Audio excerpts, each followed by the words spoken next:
Scott Griffin is the author of My Heart is Africa, a Flying Adventure. He is also the chairman and major shareholder of 2 manufacturing companies and the owner of House of Anansi Press. He's chairman and trustee of the Griffin Trust for Excellence in Poetry and chancellor of Bishop's University. Welcome to the Bibliophile. Thank you. Nice to be here, Nigel. You are a very impressive, accomplished human being. How did you become so? Well, that's about the most difficult question I've had for a long time. A few assumptions in that remark. I think we're a product of our upbringing, and that upbringing was somewhat unusual, I think. I went to a small boarding school, outward bound kind of school, Sedberg, not far from here actually, north of Montebello. It was run by a Victorian headmaster, very strict, in a very old-fashioned style, but he was inspirational in many respects, both in terms of literature, particularly poetry. Instilling a love for it in you. Yes, but also very much an outdoors person. I would say a romantic, in quotation marks. He's inspired us as boys. And then I went to Bishop's University, and again, there was a professor there who was devoted and sensitive and inspirational in literature. It really started, I suppose, with my father, who was a great interest in poetry. My father had a great sense of humor because he would use poetry as a punishment. If we misbehaved, we'd have to memorize poetry and recite it in front of the family that evening. So it's surprising that you retain an interest and enjoy in it then, is it? He was quite smart because he said to us we could choose our own poems after a while. I was determined to choose poetry that he would not recognize, and so that got me further interested in it. So you can see there's a thread that weaves its way through here in terms of interest both in poetry and literature. Did you have to overcome your childhood? No, I think I was a product of it. Well, we're all products of our childhood. Your parents were well off? Did you live in a... No, they were not particularly. They were civil servants here in Ottawa. My father worked in foreign affairs, Pearson, and then he changed his career in his mid-50s and became an investment banker. They weren't poor, but they weren't wealthy. You didn't go without, and you were emotionally loved, supported, stable. I would say so, yeah. Yeah. That goes a long way in explaining who you are now. Well, I think those things help. Of course, I spent a lot of time at boarding school. The rules were very straightforward. They were extremely strict, and you knew if you broke them, what the consequences were. Were you caned? Were you ever caned? Yes, yeah. No, corporal punishment was part of the routine. But never sexually abused? No, I would say it was a relatively healthy life. I used to be homesick, but that's fair ball, I think. Your book is called My Heart is Africa. I had trouble reading the first 2 to 3 chapters of your book.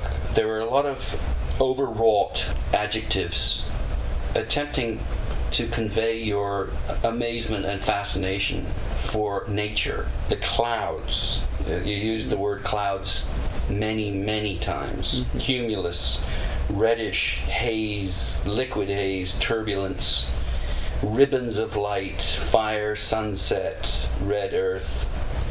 And my sense is that you wanted to do justice to what you saw, but it's very difficult to do that without sounding the way I think you did. Right. I think that's a fair observation. Of course, flying is very much about clouds. It's your sort of environment. So the first part of the book is very much about flying, so it's hard not to bring up some of those. The question really is there too much? Because too much, suddenly you can cross a line and you've lost the reader, or you fall into cliches or whatever. Or you've annoyed and frustrated the reader. I felt just too much, and allow me to, please don't take this the wrong way. No. My question is, do you think that if you were an unknown entity, first of all, a publisher, any publisher would have published your book, And second of all, would an editor have taken the knife to your prose a bit more aggressively? Well, the first question is hard to answer because what makes a publisher choose a book? I think most publishers choose the book because of the book, unless they are a personality that is so well known that it doesn't matter what the person writes. And I certainly don't fall into that category. I think I can say that the publisher chose the book because they wanted to publish the book. Of course, editors are human too and have their own characteristics and their own what they believe is good or bad. But I had no pressure from the editor on the first couple of chapters of the book. In fact, I think what the editor liked about it was the pace of the story. And of course, the story is either of interest or it isn't. In fairness, I haven't had the observation that there were too many adjectives or too much description of the environment in which I was flying, because that's really part and parcel of what flying is all about. Talking about the writing, though. Yes, I'm talking about all right. the writing. That's fair enough. Well, I didn't get that from the editor, and maybe I should have. Maybe if you had been my editor, we would have had some interesting conversations. Let me then say, once we got through the first several chapters, through the clouds and into Africa, I must say that I thought you were very strong on character descriptions. Beautiful, crisp, short, defining descriptions of some of these really swashbuckling characters. At least that's how I perceive them. Of course, Africa lends itself to those kinds of characters. It may be, just reverting back quickly to the first two chapters, it may be that I was trying too hard to get the person to be in the same place I was. And of course, what is deadly for writing is to try too hard. That may be what you perceive as a reader. Interestingly enough, most people have identified with the flying and felt that that was the stronger part of the book. So, already we have a difference of opinion. It's very hard as the author to say, well, this part I feel is stronger than that part. Why is it difficult for you to say that? Don't you have a favorite part of the book that you think is your best writing? Well, that's yes. I think I probably, the actual flying, the sensation of flying and what I was going through is perhaps the one I live closest to. That doesn't necessarily mean you write it as well, but it certainly is the one that I kind of feel strongly about. The characters, I was just describing them as I see them and as I know them, and maybe that's a little bit better because you're slightly more objective. Just for me as this particular reader, yes. At that stage I became really very interested in turning the pages. Prior to that, I wasn't. I also thought you were very strong with the business angle and African politics. And I also enjoyed, and perhaps if I could ask you to comment on it, the connection with other human beings, but particularly the way that you see your airplane as a companion. It's comfortable, it's reliable, faithful. It's like a dog. That's sort of how I... You get to know a plane and its characteristics, and they take on a kind of personality. This is called a tail dragger, and they're a little bit more difficult to fly. But once you've learned how to fly a tail dragger, it's actually safer than a tricycle gear plane, which is much easier to fly. You don't have to really fly it. You can almost sort of sit in the controls and you steer it. It's a bit like driving an automatic versus a manual. Yeah, and of course you add to that different experiences, different landings, trying to land on a road, trying to land on field, whatever it might be. You get to know where the plane is vulnerable. Particularly, for instance, a tail dragger is more vulnerable in the crosswind, and so you have to deal with that. You have to be sensitive to that or pay the consequences. I remember my grandfather, who was a great rider, saying you can't compare a plane to a horse because a horse has a personality and it has you know its limitations and everything. I said, yes, you can. You can. They're very similar, really. So it's not a dog, it's a horse. Well, whatever. But the same kind of thing, if you're working with a horse, you know what it can do or what it can't do. And they're different breeds. Yes. Strengths and weaknesses. Yeah. Scott Griffin, author of My Heart is Africa, published by by Thomas Allen. Perhaps if you could provide the listeners with just a brief overview of the book itself. The skeleton on which the book is written is the flight over to Africa, the time spent flying and working with the flying doctors of East Africa and back. But the sub-themes are, first of all, the idea of breaking out of one's daily routine and doing something different, completely different. Different country, different culture. And I think this probably strikes just about everybody at some point in their career. But it's quite difficult to do. We all have responsibilities, and perhaps even more alarming is, how do I reintegrate back into the daily routine of my life? Will it have passed by and I'm in catch-up mode? Or will you be sort of captivated by what you've done and it make it very, very difficult to go back to where you were? Well, that's a subtlety that probably you don't think about at the beginning, but it certainly creeps up on you as you spend more time and wherever it might be. Well, especially given how adventurous your existence was there. Right. It's hard to get off that adrenaline. Yes, I agree with you. But I guess the point I was trying to make is that if you do seize the opportunity, it's immensely rewarding. It's worth overcoming these fears to break away and do something for a period of time that's completely different. I always think of it as like opening a window and you see a whole new world there, and you come back with a lot more knowledge. You probably come back with a more inquiring attitude about life and things. Of course, the experience is tremendously enriching. It's definitely worth doing. So that's one sub-theme. The second one is the relationship between myself and my wife, and how the experience of going through a number of experiences, but also being together in a different culture, how that tends to bring you together. Maybe I can interject there, simply because, as I say, I sensed a difficulty that you had conveying the love and admiration for the physical grandeur of Africa, which is probably and perhaps impossible. I've been there, I've felt that magic. And yet, by being understated in your descriptions of your relationship with your wife, I thought you captured that emotion beautifully. Yes. Less is more.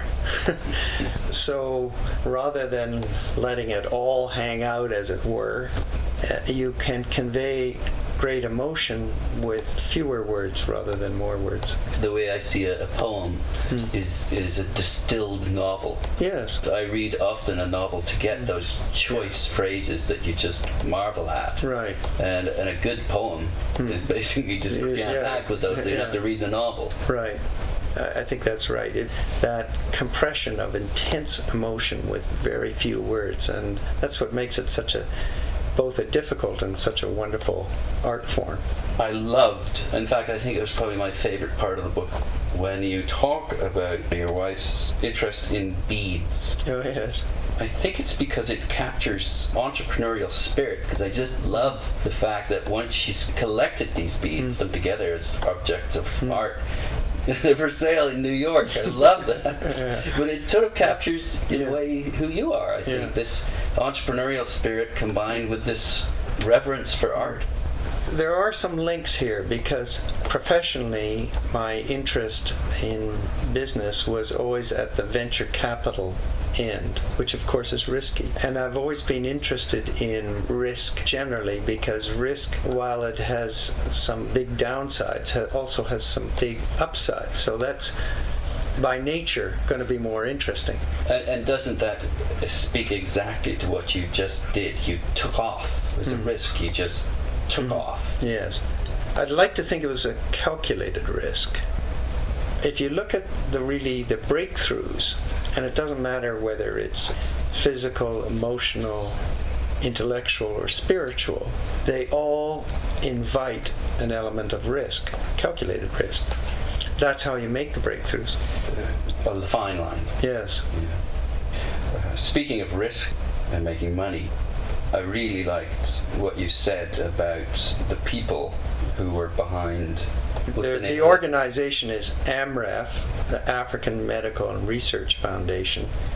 The admiration that you showed for these people, because it was much more than just making money, and then you compared it to Toronto. Right. Yes. Yes. You have to be careful, because comparing, one doesn't want to make Toronto or Montreal or even Ottawa to appear that it just doesn't have any sensitivities or anything. But again, we come back to this bit where the transaction is as important, perhaps even more important than the participants. Whereas in Africa, it's the other way around. It's the participants that are so much more important than whatever the transaction is. And that's what makes Africa, the humanity of Africa, so valuable, and the person, and the people, and the personalities. And many of these people were Europeans, white.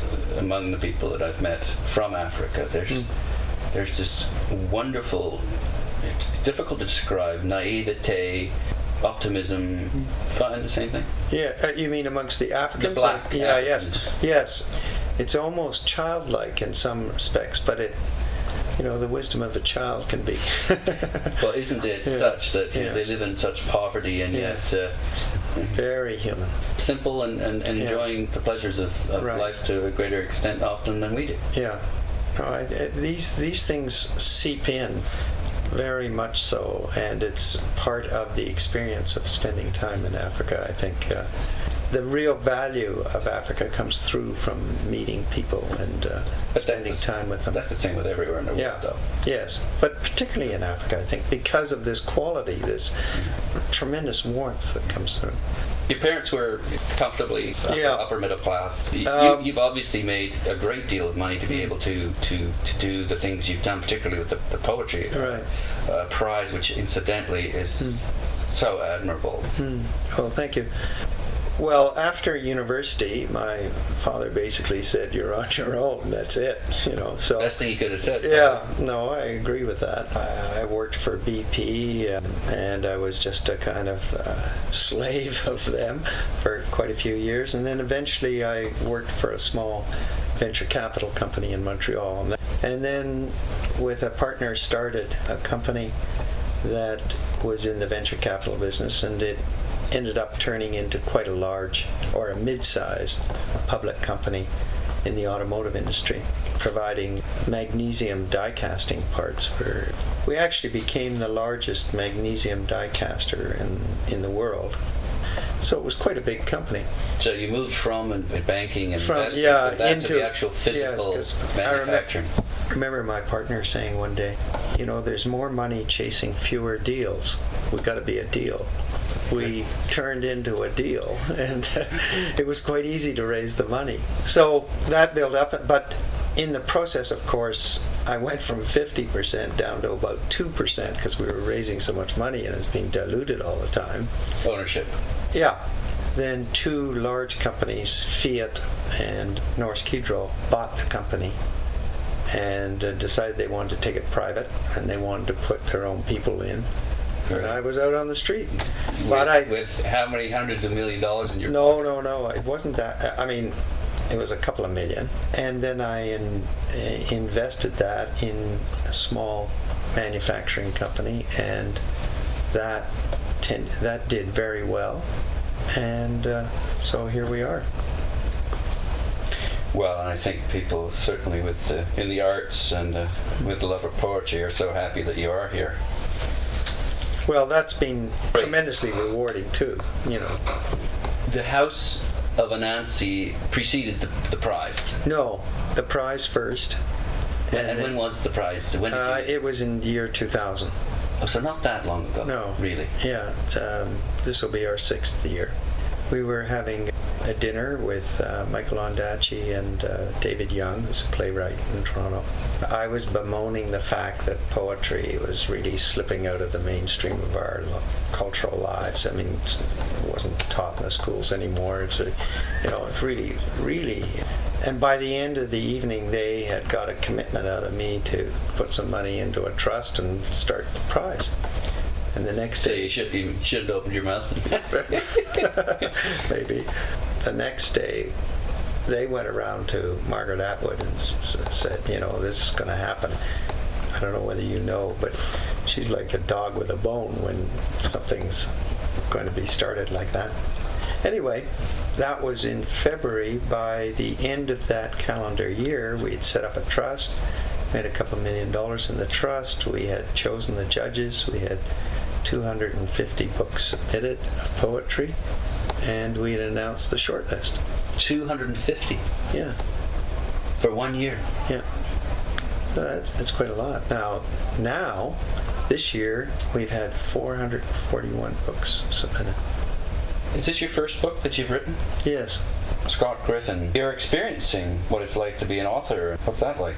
Well, I thought all you had to do was write the book, but this must be that fun, gets you though. to Come the on, start. This must be fun. Yes, it's great fun. You hold your breath a little bit because you get so close to it, and then when the book comes out, you think, oh my God, is this going to go across all right or not? And you have various constituencies, the flyers and people who know a lot about flying, the family.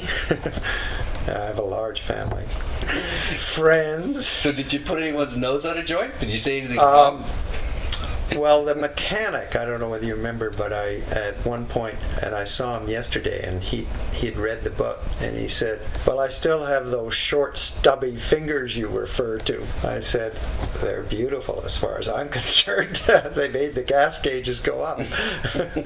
People you comment on hang on to every word, that's for sure. You try in the acknowledgments to say, I love you all, but, I guess you got to stand by what you've written. There was a brief, poignant reference to your daughter of 19 who didn't want anything to do with you. So I think I mentioned that it wasn't in her nature to communicate. Yeah, it was very beautifully put, actually. Yeah. The way you put it was very diplomatic. It's like basically what she's just being a typical teenager. Yeah. You said this was a lovely experience. You're in Africa. You loved the country. Your wife was there, but yes, because that was our only sort of regret, that we were some distance from her, and because it was in her nature not to communicate, we felt we were even further than just the physical distance. But she is since very close, great person. She's an artist, lives in Berlin. Wow, what a great place to live for an artist. Yeah. Wow. Rides a 900cc motorcycle. She's a great character. She's got a book in her, I'm sure. Yeah, several, I would think. In closing, this is out of left field, but I just was researching, I may be wrong, but one of the companies that you're involved with produces shock absorbers for the military. Yeah, well, for the military and high-speed rail, for buildings, for earthquakes, it completes the gamut. Right? It's interesting, though. I think I'm particularly sensitive to this because 2 days ago I saw Why We Fight. It's a very interesting and persuasive piece of propaganda against Bush. It bases itself on President Eisenhower's exit speech, where he warns against the uncontrollable military industrial complex and how it's all tied in with congressmen, etc. You're not making blood money, are you? No, well, I don't. Shock absorbers is hardly armaments, and just about every company in one way or the other supplies the military. I mean, whether it's clothing or Coca-Cola or food or whatever, Well, yeah, that's what Dick Cheney's all about. Yeah. The services. Can you tell me why you love Africa so much, and then maybe why you love your wife so much? And then, are you going to go back to Africa? Do you want to live there? Well, let me start with the last question first. I do go back regularly because I'm still on the board of AMREF and the Flying Doctors. So I go back twice a year. It sort of reinforces what was a great experience for both of us. Why do you love Africa? It seems to me that Africa is such a huge subject, really. There's something very fundamental about that continent. Maybe it's because we all came our antecedents have sprung from out of Africa. You in fact talk about Leakey's discovery of Lucy, and interestingly about the fact that his son used to administer the huge game reserves. Yeah, very tough too. I mean, really tough. He was tough, but you're suggesting that his absence is sorely missed. Yes. Yeah, the game reserves. I mean, he saved them. They were going under, for sure. They're not as tightly run and as well preserved as they were back then, but I think they just would have disappeared otherwise. Why? Well, because there was so much poaching and corruption and... that's right. He had his force that said, shoot. Shoot the man. Don't ask questions, just shoot him. Shoot him, yeah. And that message got out, and so poachers went elsewhere. It's hard to describe just what catches you in a place or a continent. It's tremendously varied. It's very fundamental. And perhaps I would say that its problems as much as its beauty makes it so human. Almost heartbreaking, I think you used the term. Yeah. It stirs up a desire to help in you? Yeah, I think it stirs up a mixture of things which include a moral obligation to help Africa in its agony. All of that tends to bond you to a place if you've spent time and had an experience in it. The love of my wife. Who's in the background listening. I know, that makes it even more difficult, but not difficult at all, really. That, I think, is when you share experiences that are meaningful to you. That has a tremendous bonding thing. But she wouldn't fly in the airplane, would you? Well, just across the Atlantic. Because she figured you might lose your life, and she. Well, no. I think I said to her, the airplane doesn't know whether it's flying over water or land. She said, yes, but I do. So, not so dumb, really. No, I think that's the important part of a relationship, to be able to feel, yes, go, and not just go grudgingly, but go with my blessing. And yes, I will be at the other end. And all of that is giving each other spaces without feeling that it's a zero-sum game, that your space is my loss or whatever, In other words, correct me if I'm wrong, but it sounds to me like your relationship is such that you're not making any great deal of compromise, which can be the destruction of relationships. Yeah. Is that accurate? Yes, I think, we give each other spaces. You know what I mean by that. And so you've known each other for 20, 30, 25 years? Yeah, I'm going to be corrected from the background here, but I think it's 27 or 28 years. 28? Yes, married. Married, okay. And if you don't mind me asking, how old were you when you met your current wife? I was about 32, I think, 33. So those and sharing experiences and then allowing each other spaces, I think, is a good formula for building a relationship. No urges to stray? No. I mean, unless it's in the airplane. With your lover at the airplane? Yeah, well, that's some would describe that as a mistress, I guess. Finally, your love of poetry. Why do you love poetry? We touched on it. But yes, well, it's the kind of, I think we described it as a kind of synthesis or compression of intense emotional feeling, which ranges from all the feelings, anger, love, whatever. And it has a kind of curious genius of being able to do it in innumerable numbers of ways. So it doesn't matter what the emotion is, you can come at it, it seems, in an infinite number of ways with very few words. And if you think about that, it is totally incredible that you would think that if you're going to come at a subject many different ways, you'd need more words, not fewer. And yet the genius of it is that you do it better if it's done well, with fewer words. I must express my appreciation for your house's ability to determine talent. I see that now he's already acknowledged, but I had the chance to interview Robin Robertson. Oh, yes. About 3 weeks ago. Right. And his poetry is fantastic. Some of the poems in the book that you've published, Swithering, are among the best poems I've ever read from anyone ever. Yeah.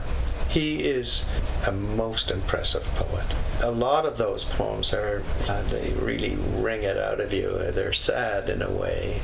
They're visceral, they're sensual, they're sexual. They're comparing poems to songs. Sometimes you listen to the radio and a song comes on and you love it right away. That's a great song. But then it sort of becomes a bit tiresome after a while. Right, yeah. The best ones obviously don't. They maintain and they grow and they get richer and whatever. The same sort of thing with poetry. When I read it, when his poetry, immediately I knew that these were truly great. Truly great poems. So much other poetry. So I read it and okay, maybe I'm not getting it. Maybe it's me. I need to read it more often. But no, and yet I wonder if his stuff will tire just like a song that I love right away. My sense is that it won't. So. No. But it's like it's this almost this visceral, emotional judgment like that that precedes the rational, intellectual. Yes, I think good poetry does that, and it doesn't have to be necessarily that style. Something in you knows this is really good. You're in the presence of brilliance, well, he's definitely in that league. He's also a trustee of our poetry prize. So I didn't know that. Yeah.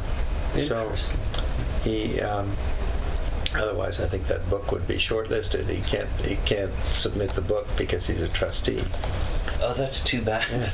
He's sort of yes, because it could be $50,000 for him. The trustees choose the judges, so it would be wrong for. But he's a great trustee too, because his judgment on both choosing judges and how the prize should be positioned and everything else is invaluable. Well, I'm interested that you interviewed him because he is one to watch.